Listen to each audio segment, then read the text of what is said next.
sebelumnya. Bagaimana nih kabar Mbak Tia akhir-akhir ini setelah kita melakukan sesi konseling kemarin? Apakah masih ada hal yang ingin Mbak ceritakan nih sebelum kita melakukan sesi konseling hari ini? Terima kasih Mbak. Saya cukup baik, tapi saya juga masih merasa bingung nih antara mengambil keputusan untuk pekerjaan di minat saya atau saya tetap bekerja di pekerjaan saya saat ini. Baik, jadi mungkin hari ini kita akan mendiskusikan terkait kebingungan yang Mbak alami. Jadi kita juga akan membahas nih hasil atau melihat hasil tes psikologi yang kita lakukan sebelumnya. Jadi dari hasil tes psikolog kemarin, setelah saya melihat dan memahami dari hasil tes psikolog, saya itu melihat nih minat dan bakat Mbak tuh lebih tinggi di bidang hukum. Jadi Mbak Tia itu mungkin dari hasil tes tersebut Mbak itu mampu di bidang hukum tersebut. Kira-kira gimana nih perasaan Mbak setelah mengetahui dari hasil tersebut? Wah, saya merasa senang sekali ya Mbak dengar sesuai minat itu, karena itu kan juga keinginan saya dan saya juga minat di bidang itu. Tapi saya juga masih bingung nih Mbak, apakah saya mampu nanti meninggalkan pekerjaan saya sebagai kasir saat ini untuk memenuhi bidang-bidang yang harus saya tingkatkan lagi di bidang pekerjaan di hukum. Saya paham terkait hal ini ya Mbak ya. Jadi untuk saat ini Mbak Tia itu dihadapkan dengan pilihan yang tidak mudah, karena itu menurut saya itu juga itu pilihan yang sangat sulit nih Mbak ya. Jadi pada sesi konseling ini kita akan mengeksplorasi lebih jauh terkait hal tersebut. Kalau boleh tahu nih Mbak, kira-kira apa sih alasan utama Mbak itu ingin bekerja yang sesuai dengan minat Mbak? Karena saya merasa pekerjaan itu sesuai dengan minat saya Mbak, itu yang pertama, dan mungkin membuat saya lebih termotivasi di bidang itu, dan saya ingin mencoba hal baru di bidang yang baru gitu. Kalau boleh tahu nih Mbak, kira-kira apa sih alasan utama Mbak itu ingin bekerja yang sesuai dengan minat Mbak? Karena saya merasa pekerjaan itu sesuai dengan minat saya Mbak, itu yang pertama, dan mungkin membuat saya lebih termotivasi di bidang itu, dan saya ingin mencoba hal baru di bidang yang baru gitu. Baik, tapi Mbak kan udah tahu kan ya nantinya bahwasannya kalau bekerja ini itu pasti ada akan tantangan-tantangan yang Mbak temui. Baik, kira-kira bagaimana nih dengan pekerjaan kasir yang Mbak jalani sekarang? Apa sih yang membuat Mbak itu bertahan hingga saat ini?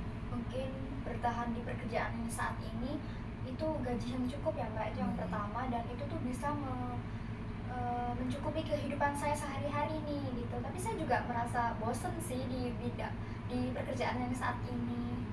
Baik, dari apa yang Mbak ceritakan itu tadi dapat disimpulkan ada 2 poin penting nih Mbak ya. Betul. Yang pertama itu bekerja sesuai dengan minat yang Mbak, itu membuat Mbak bahagia nih, dan mungkin tidak akan melakukan tidak adanya penyesalan. Dan yang kedua, poin yang kedua itu ada pekerjaan yang sekarang sebagai kasir itu memberikan rasa aman.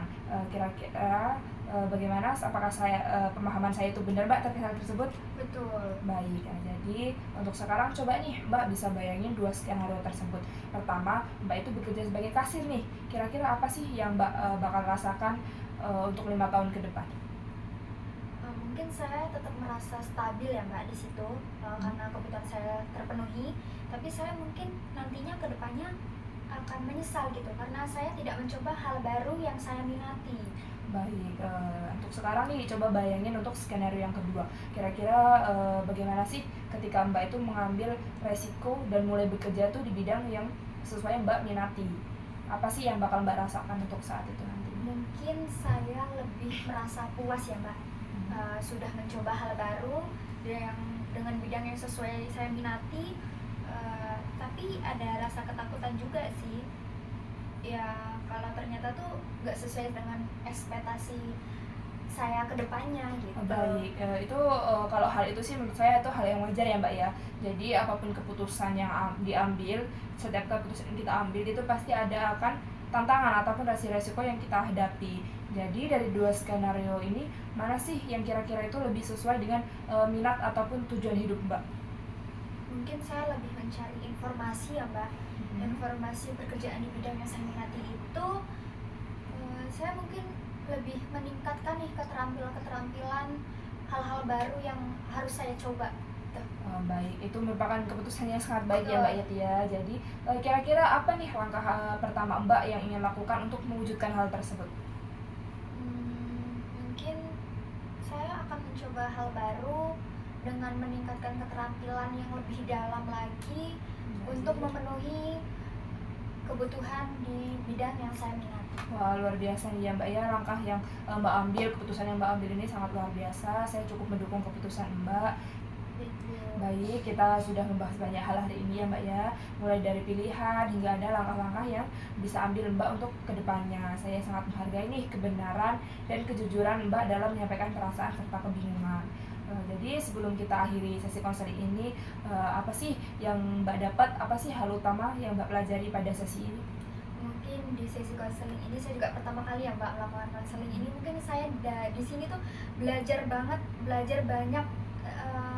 Tidak ada keputusan yang diambil sepihak gitu Mbak, jadi keputusan itu tuh sepenuhnya tanpa resiko buat saya. Jadi saya di sini harus berani memilih keputusan sendiri untuk hidup saya ke depannya nanti. Baik, saya setuju nih tadi bahwasanya setiap tantangan yang kita ambil, setiap keputusan kita ambil itu tidak mungkin jika sebenarnya itu tidak ada resikonya Mbak. Saya sangat setuju. Jadi memilih jalur yang sesuai dengan hati Mbak itu membutuhkan sebuah keberanian yang tinggi ya Mbak ya, dan Mbak sudah melangkah nih ke arah itu. Jadi jika nantinya masih ada tantangan atau kebingungan lagi yang Mbak alami, jadi nanti bisa hubungi saya nih untuk melakukan sesi konseling untuk mengklarifikasikan hal tersebut. Terima kasih Mbak sudah percaya nih untuk menceritakannya pada sesi konseling ini kepada saya. Terima kasih karena Mbak telah memilih sesi konseling kepada saya juga. Semoga nanti apapun yang Mbak ambil, langkah-langkah yang Mbak ambil itu menjadikan menuju ke karir yang lebih baik. Baik, terima kasih juga ya Mbak atas waktunya selama ini sampai di titik ini. Baik, sama-sama ya Mbak. Semoga nantinya karir Mbak itu semakin baik, menjadi karir yang perfect sesuai harapan Mbak selama ini. Terima kasih ya Mbak ya. Selamat ketemu kembali. Iya.